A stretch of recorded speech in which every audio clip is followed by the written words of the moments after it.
All right, Chris. Great to be with you, Fran, and thank you for joining us today, folks, on our Google Hangout. It's always a pleasure to be with you.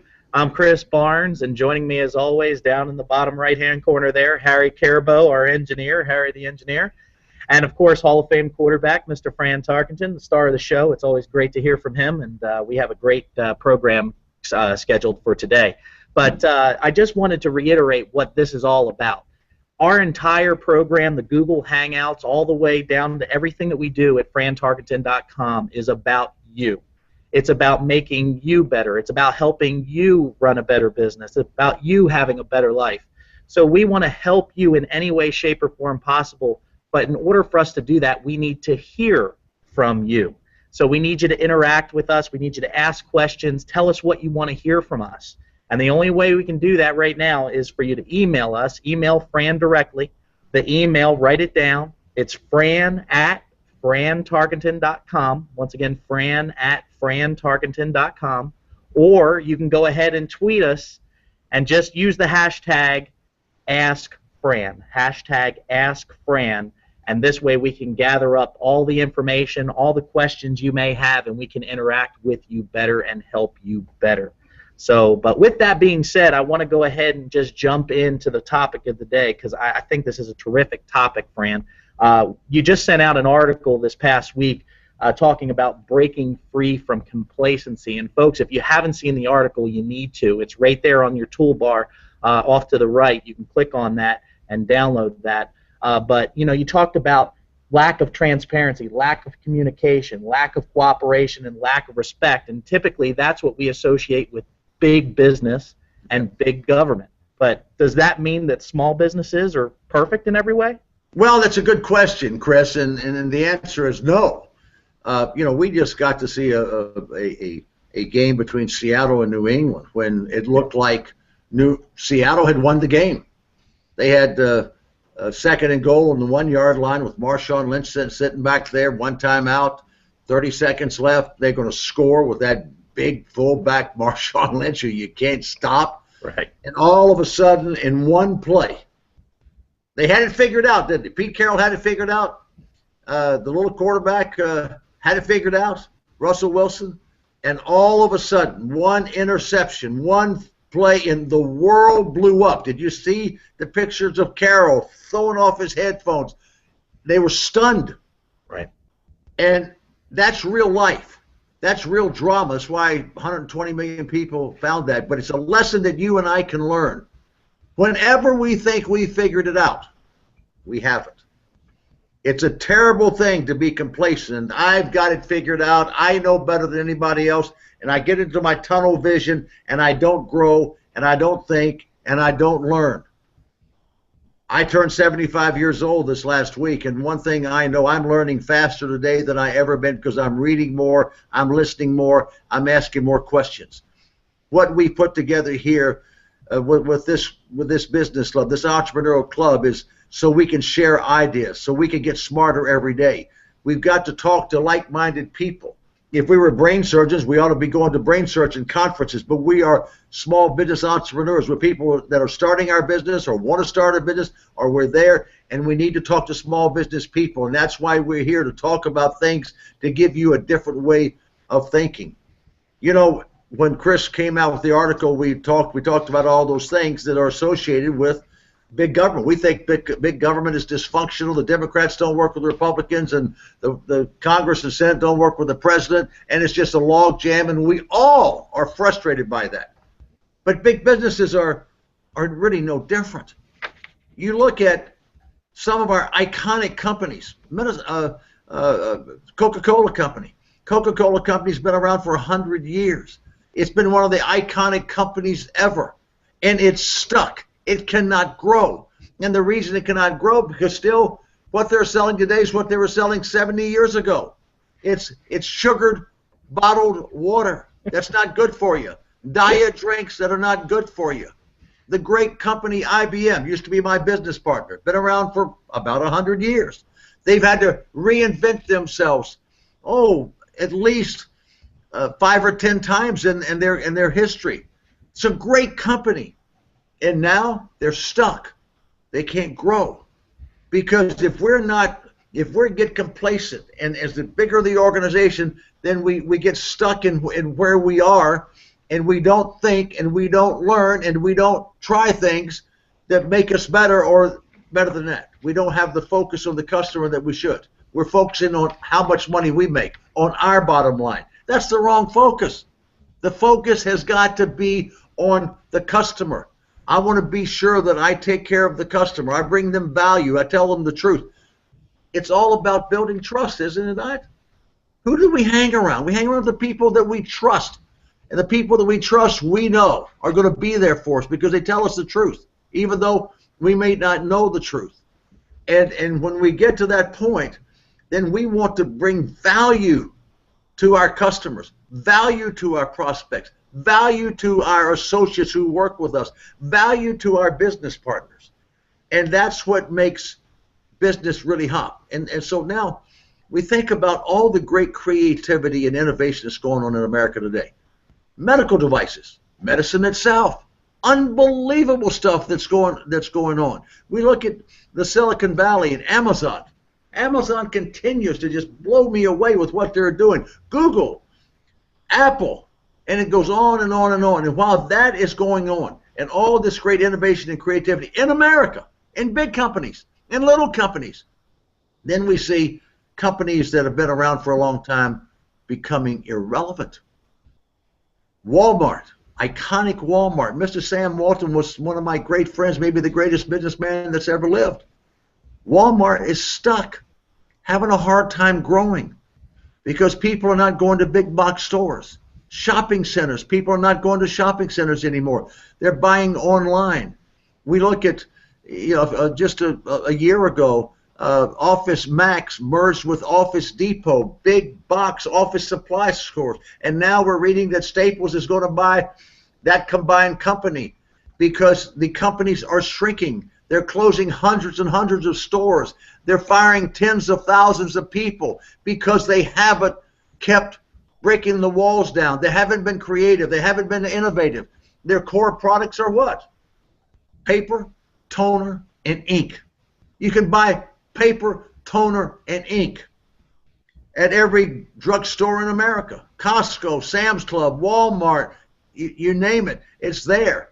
And so they're dying because they haven't pushed the envelope. They haven't focused on the customer. They haven't kept up with what the customer really wants. They've stopped reading. They've stopped thinking. They've stopped being creative and innovative. And when that happens, bad things happen. Kodak, Eastman Kodak was a giant camera company, film company, but technology company. And it just did great things. It's gone. Sears Roebuck is irrelevant. J.C. Penney is on the way out. Montgomery Ward is already broke. But the same things that we accuse big government and big business in lacking when they're not in Amazon, it's a sin of small business entrepreneurs. We're not absolved from all of that because so many of us, wherever we are, we could be a carpenter, we could be a Pilates teacher or trainer, we could be whatever but we get stuck in our own self, right? I've finally got it figured out. I've got some customers. I'm providing some services, and I'm making a little bit of money, and I just don't reach out. I don't try to get smarter. I don't try to reinvent myself, and therefore I get stuck in my own way. We as entrepreneurs, we are just as guilty, and we've got to fight against that guilt. And every day I'm trying to wake up with an edge on my shoulder to learn something and get better. I read the Wall Street Journal cover to cover every morning. I read the New York Times cover to cover every morning. One's a liberal newspaper and one's a conservative newspaper. I read books. I read articles.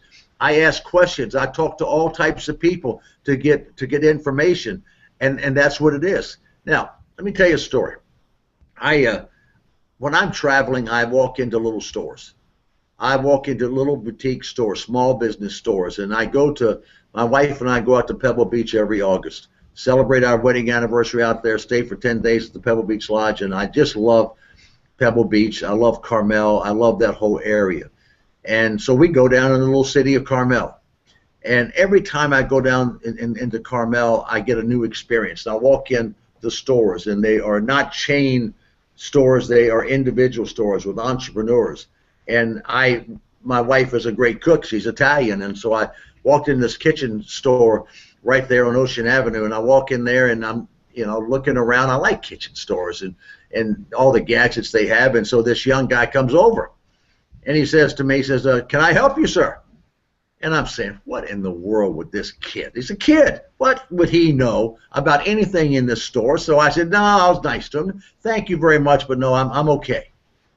And so I go walking around the store some more, and I do see some things, and I have a question about. And nobody else is there but the kid. So I say, so his name is Billy. I said, Billy, yeah, I do have some questions about this. And my goodness, he had the answers. And about this, and he had the answers. Everything I asked him, he was like an encyclopedia. I said, Billy, how old are you? He said, I'm 14, sir. I said, gee. So I'm thinking his parents own the store, right? I said, your parents own the store? No, I work here. And I said, what grade are you in? 8th or 9th grade, he said. And I said, when you start school? I'll start school in another month. I said, school must be awful boring to this. He said, yeah. I said, how did you get so much information about all of these kitchen products that are in here? There are hundreds of them in here. He says, because I read a lot. I know our inventory. I ask questions, and I know the value of each one of these products. I know what these products do, and I'm constantly learning and so forth. And I said, Billy, you're a savant of this store. Someday you're going to own the store, but you're going to be the next Steve Jobs, because he's curious at 14, and I underestimated him because he's a boy. He's 14. Now I'm learning every day not to underestimate anybody because of their age or where they're from or what. And it was a lesson for me, but also it reinforced the notion. And what's the takeaway from all this? Be curious. Be creative. Think outside the box. But you cannot do that without help. I do believe this. I don't have an original idea. I've never had an original idea. I don't think anybody's had an original idea. We learn from what we see, what we read, what we hear. So I want to be talking to other entrepreneurs. I want to be talking to other people that are creating and reinventing themselves, and that's what we're going to do here for you. But anyway, we've got some questions that have come in, Chris, and let's try to answer the questions. Sure, absolutely, but I got one question before we get to those, because I want to hear you talk about being disruptive. I've heard you talk about being disruptive, and I think it's perfect with what we're talking about. But I always think of being disruptive as kind of a negative. It has this negative connotation. But can you tell the people what you mean by being disruptive? I think the culture that we have in our little businesses or our big businesses has to be a disruptive attitude, because I don't want, if I'm disruptive, I'm going to try things. I want to stir the pot. I want to think of things that I ordinarily wouldn't think of. I want to try things I ordinarily wouldn't try. I've got to have a disruptive culture in our place that we're not satisfied with where we are. And if you're not satisfied with where you are, and that's a good thing, the football teams, I can never be satisfied, complacent with where we are. Then you have to have a disruptive personality to make sure, in a positive way, be disruptive in your thinking and what you're doing, so that'll force us to try more things. Perfect, perfect. I appreciate that. And you're right, we do have a couple of questions, and I'd like to go ahead and ask you these. First of all, Henry DeBianchi, fine Irishman, he asked the question, can we overuse social media in our business, and will it have a negative effect on our business? Well, that's a good question. And here at all of our targeting companies, we really leverage social media. And I could come to you and give you an answer, but it wouldn't be a good enough answer, because I don't have all the answers. We've got people here that I reach out to that know these things better than I. And all of these people and all of our resources are open to you because you're a member of our club. You're part of our team. And so I'm going to turn it over and to answer that question to Harry the Hat. And Harry the Hat, we got a nickname for everybody here. He is a genius social media. He runs all of our social media, and he does such a good job. So Harry the Hat, to answer that question. Well, thank you, Fran. I really appreciate that. And I'm down here in the right corner if you can't see me. And I think it is a really good question. You know, it's something that we hear a lot. And I think social media has really served to level the playing field for small businesses. It lets you get your message out in a way that you couldn't when you had to pay for advertising against the bigger companies. But you definitely can overuse it. There definitely is a balance that you need to strike. And I used to teach 7th grade. I've always been a big English guy, so I like to make analogies. And I think the best analogy to answer this question, I like to think of it like a party. If you invite your friends over to a party, which is essentially what you're doing on social media, you're saying, hey, come see me, come hang out with me, come talk to me. If you invite your friends over and they come over and you just continuously say things just to say something, or what you're talking about is not relevant to what they're concerned with or why they came here. If I invite you over for a Super Bowl party and we watch figure skating, you're probably going to leave. And I think social media is really the same way. You can't overuse it, but you just have to think, hey, is what I'm saying right now, do I have something to say? Is it relevant to what people want to hear? Is it relevant to why people came? And if it is, then hey, say it. But another big part of it too is listening and monitoring how people are reacting to what you say. So, if you put something out, you get a tremendous response from it. Hey, keep talking about that. Keep going in that vein. But if you put something out and you get no response, or you lose followers, or people are not happy with it, that's when you need to reassess and change your strategy. So to answer your question, yes, you can definitely overuse it. But another question that we get along those lines is, how many posts should I do a day? How many tweets should I do a day? And there's not one right answer. It's all based on experimentation and seeing what the people who follow you like, and then based on that, you have to decide what's going to be the best path to take with that.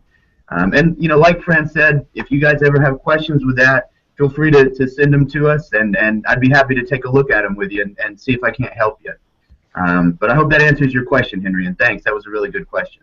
Good job, Harry, and ask us questions. Reach out to us. Get yourself involved. Get engaged. We're building the biggest entrepreneurial team on the planet, and the best thinkers, and we want to share thoughts, and you people are part of that. We want to hear what you're thinking and what you're concerned about and your ideas, so we can share them with each other, and it really is kind of fun for all of us. We're glad you're with us. Go ahead, Chris. Okay, I got another question here from Amy Berger.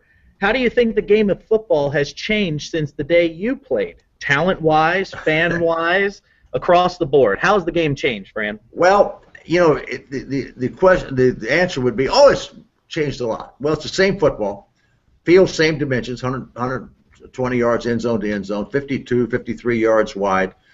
We have, the same football, basically, equipment, so forth. Now, the players are bigger and stronger than ever, and faster and better, because we've had better coaching, better training, and we know more about the human body to make it bigger, stronger, faster. I think in the last, I think we made a great change in 1978, my last year, and they didn't believe we had enough scoring in football, so we changed the rules. We didn't let you hit the receiver on the all the way down the field. You could hit him for the first 5 yards, but before that, you could hit him all over the field. And so by doing that and changing the rules of hitting the quarterback and protecting the quarterback, we opened up the game and made the game more of a passing game. And I think it made it more of an exciting game. And so we have more points scored. People like to see a lot of points. And even in this Super Bowl, with two teams who could play defense, it was 28-24. That's a lot of points. Back in the day, a 13-7 game was pretty much the norm. But it has changed. But the basic fundamentals is the same.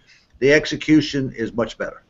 Gotcha. Perfect. And I just want to just totally throw it back out there, because we want to answer all your questions. We want to engage with you. Once again, send us emails and tweet at us, okay? The email, once again, fran@frantarkenton.com, and then you can tweet us using the hashtag AskFran, and we'll go ahead and address those questions, and we'll even tailor our Google Hangouts specifically to address your questions as well.